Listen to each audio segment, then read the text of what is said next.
Magandang hapon po. Sino po yung nanakit sa anak nyo? Franklin po, Gray Paldeo po. Bakit po nagawa ni Franklin yun sa anak nyo? Sir, hindi ko rin po alam kung bakit po eh. Ang rinirison niya lang po sa amin, sinasaway niya po yung anak ko dahil daw po naglalaro po ng dumi. Kapitbahay nyo po ito si Franklin. Hindi. Ilan taon na po si Franklin? Sabi daw po nila, 52 years old, sabi po ni Ma'am Joanne. Sigurang na pala ito. Opo. Okay. Opo. Nasaan na po ito si Franklin? Ito ho ba naireklamo niyo sa barangay? Nagkaroon na ho ba ng hearing sa barangay tungkol dito? Opo, sir. Na po. Kakatapos lang po nung Biyernes po yung last hearing po sa barangay. So nakapag-issue na po si chairman ng Certificate to File Action. Kaya pupunta kayo sa amin. Anytime po, sir, kukuha ko na po yung CFA. So hindi ho kayo nagkaayos sa barangay? Hindi po, sir. Tsaka wala po akong balak makipag-ayos sa kanya, sir, kasi sobrang durog na durog po ako sa ginawa niya sa anak ko eh. Tama po, yung proseso talaga niya. Ang susunod ay mag-issue po ng Certificate to File Action si chairman para may akyat po yung kaso sa korte. So sabi niyo po, wala kayong balak makipag-ayos at naintindihan ko po yan at ipafile na po yung kaso sa korte at kami po itutulong sa inyo. Franklin, sir. Sir Rafi, magandang hapon po. Ba't po pinatulan ng isang 7 years old? Ikaw po pala 52 years old na at sinaktan mo yung bata. Child abuse ka rito na kaso, sir. Sir, hindi ko naman po yan pinatulan. Kumbaga, nag-iiyak lang po yung bata, natakot sa akin dahil ang sabi ko sa kanya, ipauhuli ko siya sa barangay. Gawa ng yung tae na daladala niya, nakalagay sa stick, ihinungod niya sa mga mukha ng mga kalaro niya. Kayo, nagulat po ako, hinawakan ko po yung isang kamay niya, tapos yung isang kamay ko nandoon sa likod niya. Ngayon, nagpipipiglas po siya. Tapos nag-iiyak kasi sinabi ko ipapahuli ko sa barangay. Tapos po nung nagpipiglas po siya, iyak na po siya ng iyak. Napaupo po kaming dalawa, hinila niya, napahila akong gano'n eh. Tapos, yun lang po, kung ano po yung video na yan, gano'n lang po. Anong oras ba ito nangyari? Sir, mga parang 8 po yan eh. Mga alas 8 po, Idol. Saan banda nangyari ito? Sa labas? Sa may baba po ng barangay. Malayo po yan sa bahay nila, sir. Medyo may kalayuan po, sir. Kasi nga ho, ganito po ang nangyari. Ma'am, para maging patas po ako rito ha, mamaya ko na po pagalitan si Franklin. Pero yung anak niyo po pala ay 7 years old at alas 8 ng gabi, sa ganong oras po dapat ang mga bata na ganong ang edad, dapat monitor yun, nasa bahay na po. Dapat nag-aaral na, tumutulong sa mga magulang, sa mga gawaing bahay, at kung ano pa. Hindi ho dapat nasa lansangan kasi for the protection of the children as well. Hindi natin alam kung anong pwede mangyari sa anak ninyo. Expose po sila sa ganong oras, alanganing oras na alas 8 para sa mga ganong edad na bata. Giging fair lang ako dito, tinitimbang ko lang. Opo. Wala po ako dyan, hindi ko po nakikita ang video. Pero doon po sa sinabi ninyo mismo at ni Shari, na 8 o'clock ng gabi nangyaring insidente na kung saan yung inyo pong anak ay naharas nitong si Franklin o nasaktan ni Franklin. Okay? Yan po ay dahil siya po kasi ay 7 years old pa lamang at 8 o'clock ng gabi, nasa labas pa rin siya naglalaro. Kung siya po ay nasa loob na lang sana ng bahay at monitor niyo po at nabibigyan niyo po ng gabay, hindi ho sana nangyari yan. Kasi sabi ko nga, pag anong oras ng gabi, expose po sa kung ano man po ang mga bagay-bagay ang mga bata na tulad ng anak ninyo. But anyway, mamaya mo pagagalitan ko si Franklin. Dito po kasi sa video, nakita ko na, wala naman ako nakita na may hawak-hawak na dumi yung bata. Opo. Nakita ko ng mga bata naglalaro at saka mamaya-maya, nandun ka lang, bigla mong hiwakan sa liig sa patok ng bata. Opo, yung angulo po kasi kung pupunta po kayo dito sa amin, yung angulo po ng CCTV, halos nakatapat na sa ulo namin. Napaupo daw sila pero gamit. Kaya po yung mga bata, nandoon po sa medyo unahan pa. Yung nakita kong Franklin, sir, pwede mo naman sawayin ng isang bata na hindi mo naman kailangan hawakan sa batok at hakulang na lang imumudmud mo yung mukha sa semento. Ikaw naman, sir. Di ba? Gurang ka na, sir eh. Hindi dapat gano'n maging pag-aasta mo. Yung bata, maniniwala naman sa'yo kasi matanda ka na, gurang ka na eh. Sasabihin mo lang, psst boy, wag mong gawin yan. Uwi ka na. Saan ba nanay mo? Tapos, siyempre yung bata, matatakot sa iyo. Hindi nagagawa ng kung ano man yung sinasabi mong ginagawa ng bata, ititigil na niya yon. Maniniwala siya dahil matanda ka.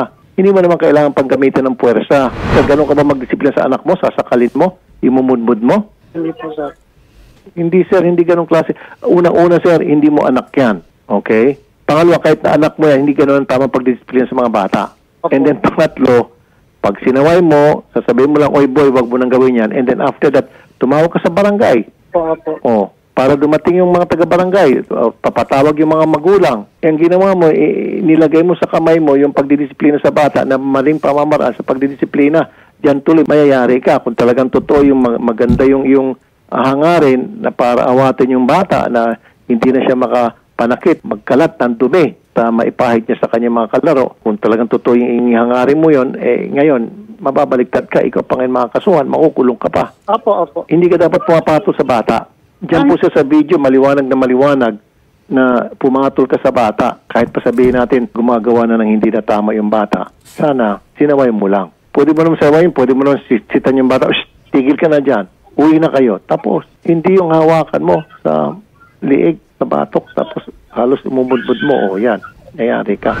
At kaya naman po Nay, ulitin ko po at sa lahat ng mga magulang, kung sino man yung magulang ng mga kalaro ng itong si Boy, dapat 8 o'clock, nasa loob na ng bahay yung mga anak ninyo. Kasi ganito po yun, sir. Nagluluto po ako that time. Nasa bahay na po yung anak ko, sir. Tapos po, nung bumili po ako ng Ricardo, pagbalik ko po, wala na po siya sa bahay. So, naghiwa po muna ako, tapos lumabas po kagad para pauwiin ko po siya. Ma'am, sorry, I cannot accept that. Kasi 8 years old, kung ako, meron ako anak na 7 years old. Okay? Now, bumili ako sa palengke kung saan bumili ako sa sari-sari store. Pagbalik ko, walang anak ko. Hanapin ko agad. Mamaya na yung pagluto. Makakahintay po yung paggayak ng, sabi mo, mag-slice ka ng sibuyas. Makakahintay yun. Di ba? Opo. Hanapin mo yung bata. Yung anak mo, mas importante yun. Saka na yung paggagayak mo ng sibuyas. Kung ano man yung hiwain mo. Kung ano man yung gusto mong gawain bahay. Makakapag-antay yun. Opo, sir. Hanapin mo yung anak mo. Yung kapakanan ng anak mo ang importante. Di ba? Opo. Nasaan na si Boy? Ano na nangyari doon? O, mag-ikot ka na, mataranta ka na, magpanik ka na. Bakit nawala bigla alas 8 ng gabi? Delikado na. Titingnan mo, nasaan may mga kumpul-kumpul doon. Nandun pala si Boy. Halika na ito, uwi ka na anak. Ako sabihin ko sa inyo, ma'am, nung ako po high school na nga po ako, ang koripik ko po sa tatay ko, 7 o'clock, 6 o'clock pa nga. Kuminsan 7 hanggang nakakapag-stress pa ako ng 7. High school na po ako noon, ha? Opo. Itong anak nyo, 7 years old pa lang. Sinasana nyo pong nasa kalye sa 8. Paano po pag yan naging binatilyo? Di, madaling araw na po yan, nasa kalye pa rin. Kung yan po yung maging 14-15 anyos. Pababayaan nyo lang, nasa kanto-kanto yan ng madaling araw na. Kumbaga, ngayon pa lang nagpa-practice na tumambay. Diba? Sa kalye, sa gabi. Sir, klaro po kasi doon sa video na pinakita na 2 kamay po actually ang hawak ni Franklin ang ginamit niya. Yung isa po nasa batok, yung isa nasa kamay ng bata. So, hindi commensurate. Kung gusto lang talaga niyang sawayin, pwede namang masigawan o para makuha lang ang attention ng bata. This actually would constitute child abuse kasi may physical abuse na talaga namang nakitaan ng paglapat nung kamay niya at nagmarka pa sa batok ng bata. More than that po, yung trauma. Hindi naman niya kaano-ano. Yung, hindi ko alam, kilala ba niya si Franklin para Hindi po, ma'am. Kaya nga po, nung bago po makuha namin yung CCTV, nakita po namin siya. Opo, nakita po siya ng anak ko, nanginginig po sa takot, tapos nagtatago po sa likod ko. Sabi ko, bakit? Hindi ko naman po alam na siya na po pala yun. Kaya sir, siguro first and foremost, I think the child, ang bata po, kailangan nating magkaroon ng psychological intervention para po mabura o ma-address yung trauma na nangyari sa kanya. At 7 years old po, hindi lang physical yung kailangan nating matugunan doon sa pag-abuso sa bata. Yun yung sinasabi ko kanina na itong si Franklin, gurang to pumapato sa bata. Kung talagang yung sinasabi niyang sinasaway niya yung bata dahil gumagawa ng hindi tama sa kanyang mga kalaro, all he has to do is sawayin lang, sigawan, hoy, bata, wag mo nang gawin yan, tama na, uwi na kayo, di ba? Matatakot yung bata, magkalasa niya, magtakbuhan na yan, tapos. Kumbaga parang meron siyang galit sa bata to, nanggigigil siya. Hindi natin alam kung saan galing yung gigil niya. Gigil na gigil siya, nung hinahawakan niya sa batok yung bata. Hindi kaya nakainom, sir, Bien. Franklin, nakainom ka ba? Hindi ko po alam, sir. Ay, ma'am. Baka nakainom ng konti. Therapy, kahit po mag-imbestiga kayo dito sa may barangay namin, mayroon pong attitude talaga yung nanay niyan, tsaka yung bata. Mayroon pong record po yan dito na kahit mayroon lang po nagsabi sa akin na barangay tanod na ang bata na yan, may record po dito na minumura yung isang matanda. Tapos yung nanay na yan, pagka pinapabarangay, hindi po sila pumupunta. Wow, Okay, sandali lang. Okay, good. Ma'am Joanne, magandang hapon. Magandang hapon po, Sir Rafi.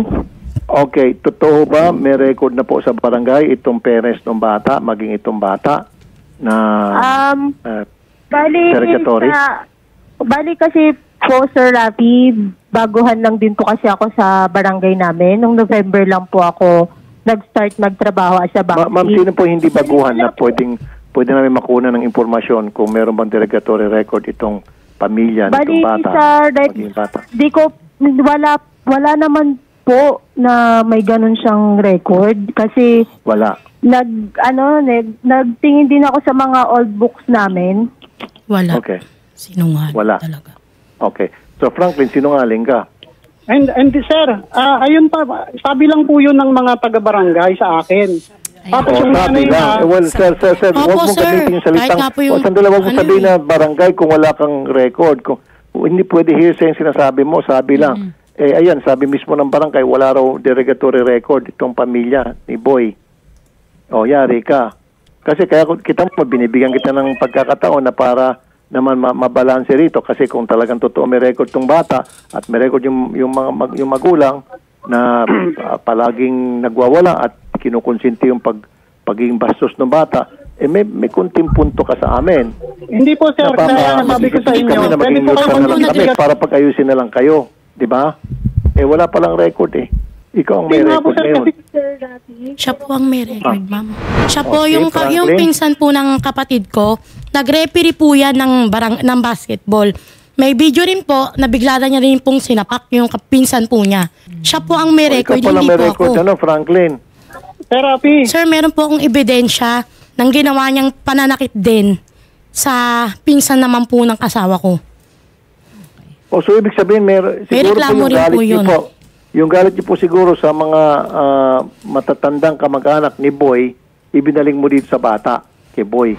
Yung maliwanag po sa amin dito na ikaw talaga pumapato sa mga bata. So, parang lumilito kayo po'y batang isip. Tulungan na lang natin itong si nanay tatay na magsampa na lang kasong child abuse laban dito kay Franklin. Oh, salamat.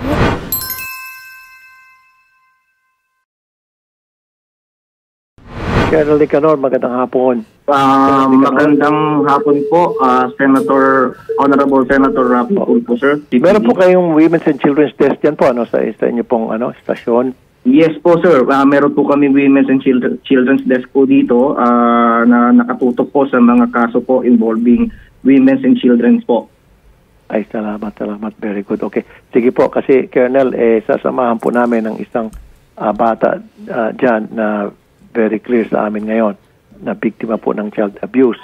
So, pakitulungan na naman po and then kung ano po yung mga pwedeng gawin pa namin at tulad ng pagsasampa ng kaso, alalayan po namin itong bata para umusad na yung kaso at ito pong si Franklin mabigyan po ng leksyon, Colonel. Opo, sir. Anytime po, sir, pwede pong pumunta po dito ang ating complainant at rest assured po, aalalayan po natin ang ating mga complainant na makapagsampa ng kaukulang kaso sa mga suspect po natin, sir. Sige po.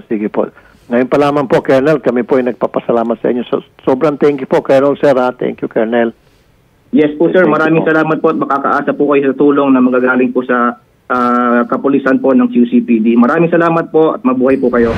Sir Franklin, tutulungan lang po namin ito pong pamilya, itong bata. Pasensyahan na lang po tayo. Nakikita ko po talaga may problema kayo, may kasalanan talaga kayo rito. Pero nakita niyo naman po at pinagsabihan ko rin po yung mga magulang kasi responsibilidad din ng mga magulang na to make sure yung kanilang mga anak monitored nila. Pero still, wala namang ginawa yung mga magulang dito na para masaktan ka. Kung hindi, tapos ikaw ang nanakit. Regardless, kahit nasabihin natin yung bata sumasagot sa mga matatanda, naninigaw ng matatanda, hindi pa rin po sapat na dahilan yon para disiplinahin mo yung bata sa paraan na alam mo na which is dinadaan mo sa dahas na sasakalin mo or hawakan mo sa batok at sa kamay at imumudmud mo na halos, hindi po yung tama pa rin. Hindi pa rin justifiable yan. Kahit pa sabihin natin yung bata ay sobrang pilyo, sobrang makulit, yung sa sobrang kakulitan ay mainis ka na, manggigigil ka na, hindi mo pa rin po dapat ginagawa yun. Actually, pinatay po ulit ni Franklin yung telepono, sir. Yun nga ito na yan. So ituloy na lang natin, kasuhan na lang yan si Franklin. Kahit anong, di ba, kahit anong pampalusot ang ibibigay nito si Franklin, Tama po, sir. talo pa rin siya, di ba? Mali pa rin siya. Any prior kasi, sir, na mga incidents, wala namang kinalaman dito sa insidenteng to. Correct. Meron Kaya sabi ko, kahit nasabihin natin sobrang makulit na yung bata, sobrang Ma'am, pasaway pwede na, po nakakagigil na talaga.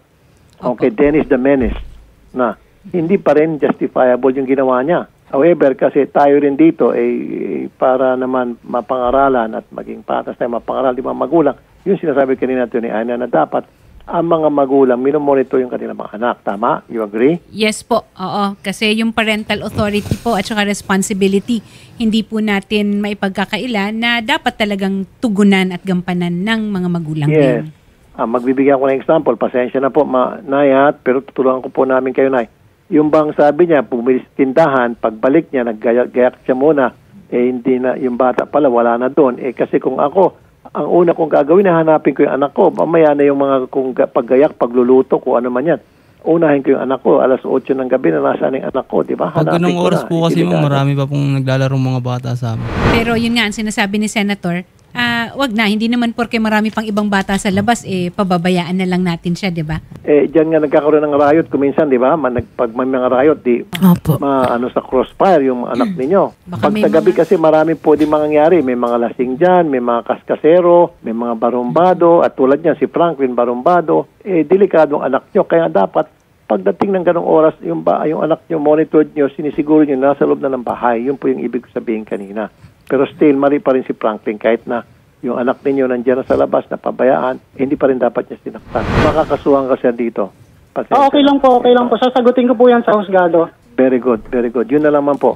Kasi sige kanina po, sir, salamat. gusto ko sana talagang timbangin para pagkakataon nila namin, mapangaralan din mga magulang. At least, salamat po, salamat po. Sila.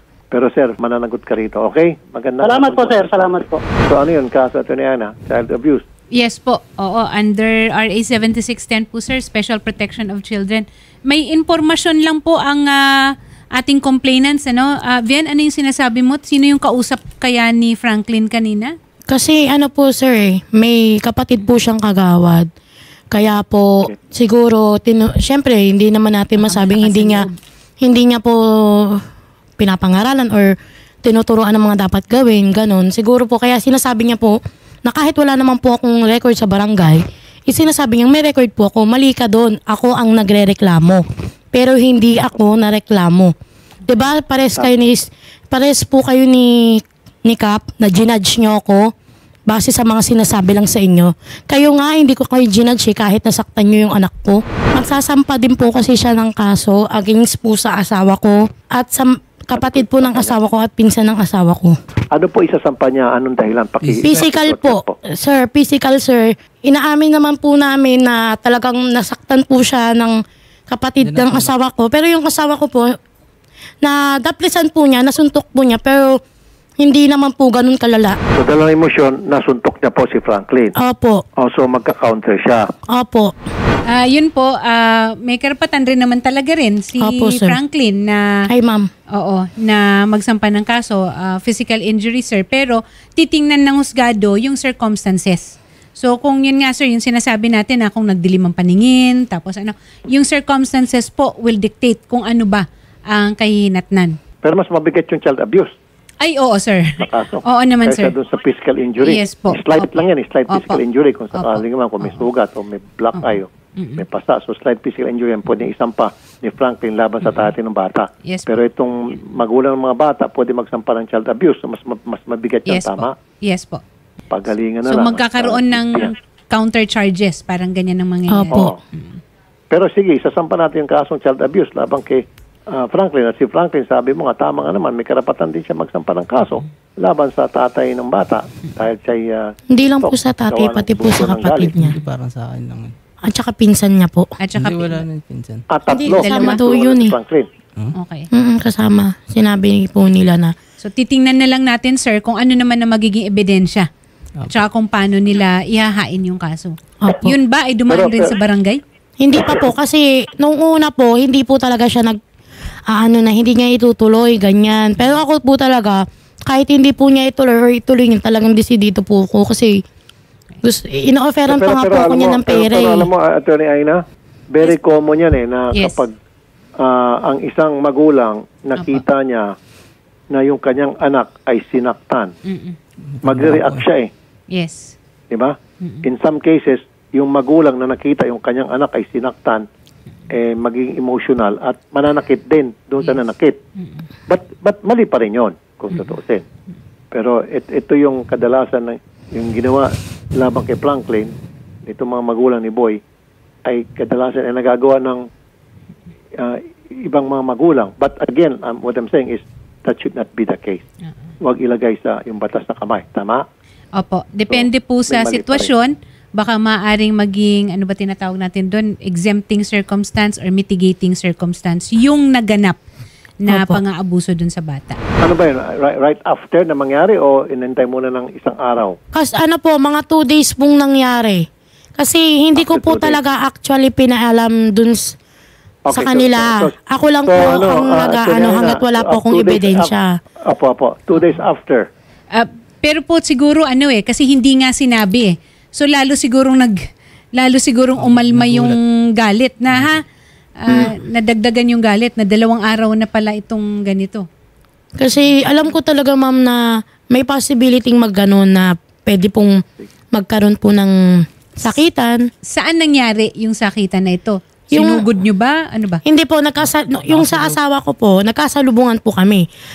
Nasa may kanto po kami, papasok po kami sa may barangay. Alam ko po, di ko siya nasuntok. Natulak ko lang po yung mukha niya.